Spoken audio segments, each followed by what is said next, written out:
Bonjour à tous et à toutes et bienvenue chez MCF. Aujourd'hui, nous allons voir une petite astuce, cette petite astuce va être du genre, on a un problème avec notre clavier, c'est-à-dire une des touches du clavier ne marche pas et qu'on n'a pas la possibilité à coup de remplacer cette touche. Windows nous a aussi facilité cette tâche en nous donnant ce qu'on appelle le clavier visuel, c'est-à-dire un clavier déjà intégré au système. Par exemple, si j'ai la touche par exemple le N qui ne marche pas sur le clavier, alors à la saisie j'ai besoin de N. Je fais comment? Je viens tout juste au menu démarrer, je fais entrer, un clic quoi. Donc je tape clavier.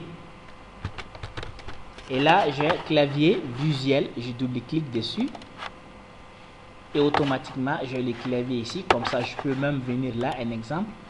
Je saisis N, donc j'ai N et là, je peux continuer à faire mes recherches. C'est la même chose pour toutes les touches. Là, c'est chercher une des touches ne marche pas au clavier. C'est là l'une des options la plus rentable pour pouvoir accéder aux documents en passant par des recherches autres. Donc on va fermer le clavier et maintenant même si à un temps X on peut même faire juste épingler ce clavier visuel ici en faisant clic droit dessus et dire épingler à la barre des tâches, et comme ça on n'aura pas à chercher en venant ici, on va juste double cliquer là. Et là, on a le clavier. Faire une pierre de coups en passant, on explique un peu le clavier. Donc ici, pour ceux qui veulent faire la saisie, voilà, donc on va expliquer un peu le clavier à l'utilisation. Ici, c'est ce qu'on appelle Maj ou Shift.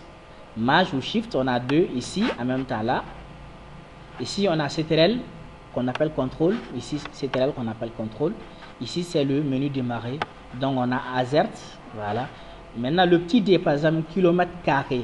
Avec ça, ici, on appelle échappe. Ici, on appelle tabulation. Il s'agit des deux touches inversées. Les deux touches inversées. En bas, on appelle ça Maj. Bon, sur certains claviers, c'est le cadenas. Voilà. Donc, ici, c'est E commercial comme Mamadou et frère. Ici, c'est E accent aigu. Là, c'est le guillemet.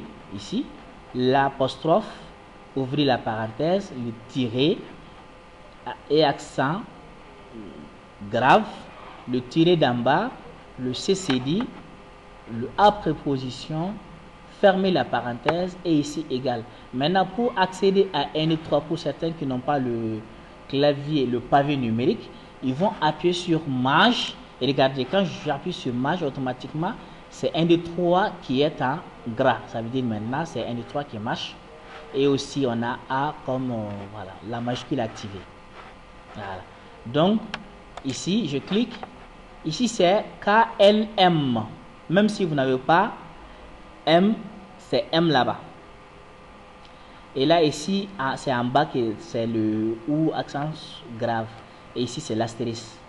Et maintenant, ici, c'est accent circonflexe. On appuie sur ça. Et puis, sur une voyelle. Et là, pour qu'on ait pourcentage, il va falloir avoir Maj. Et là, maintenant, on va avoir accent, comme on appelle le pourcentage, le symbole ici, je ne connais pas, les scientifiques, comment ils appellent là. Et puis le petit O là, ici maintenant, c'est bon, on peut l'avoir.